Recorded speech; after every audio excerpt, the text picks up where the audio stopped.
See here is the one that was in the journal, and it is a simultaneous 12 lead of a patient who was sent to me because he had a history of syncope. And take a look at the tracing, and I hope you've already done that. And here is the question that I'm going to ask you, and then we're going to walk through the answers. So the findings on this figure are best explained by Mobitz type 2 block, concealed conduction, intermittent accessory pathway conduction, or actually you can't tell from here, excuse me, you need more data. So let's walk through this tracing very carefully. This is a very important point, and you really need to know this, or you may be putting pacemakers in people who don't need them. Now, the patient does have a history of syncope. That wasn't something I was kidding you about, and he underwent a Holter monitor. Now, as you probably know to begin with, a Holter monitor is not your first diagnostic test for syncope, but we're not going to go into all your workup of syncope, but this one was sent to me by a referring physician.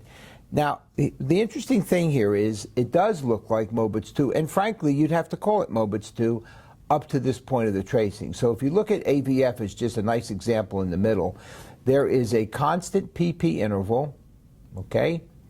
There is a constant PR interval, and a sudden a non-conducted P wave. That is the definition of a Mobitz type 2 block.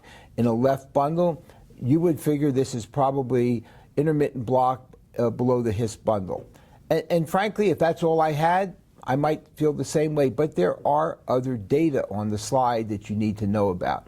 So if you go to the next QRS, it's back to where you were to start with, but suddenly you see a P wave with a short PR interval.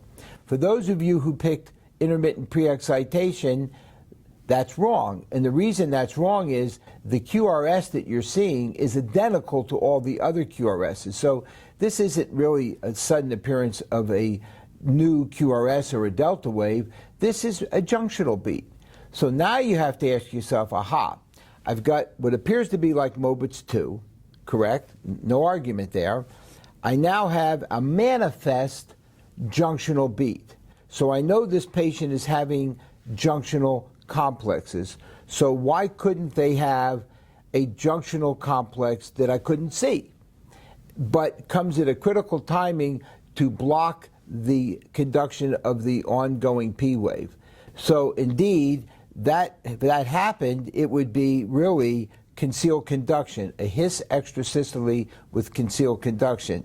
So those of you who picked that, you are correct. Here are the intracardiac tracings of this patient. I had many tracings, I'll just show you one. Let's start with the issue that looked like Mobitz 2. So here is simultaneous ECGs, intracardiac tracing, high right atrium and His. First beat's conducted normally, the second beat's conducted normally, the third beat on the ECG is not conducted. Classic Mobitz 2 looking pattern on the ECG, but there is a concealed His extrasystole. Now, it doesn't go to the ventricle, nor does it go to the atrium, but it does conceal into the AV node to prevent the next sinus beat from conducting. So this, on the ECG, looks like Mobitz 2, but inside the heart, we know it's all due to a concealed His extrasystole. In fact, this patient's syncope was due to vasovagal mechanisms. He did not get a pacemaker. And the moral to the story is, if you see what looks like Mobitz 2, but you also see manifest junctional complexes, look for this phenomenon, because if you find it, that person does not need a pacemaker unless they needed it for another reason. If you see nothing but Mobitz 2, it doesn't mean that everybody has junctional extrasystoles. Of course, that's not true. So use all your data on your tracing and try to arrive at the best clinical decision. Thank you.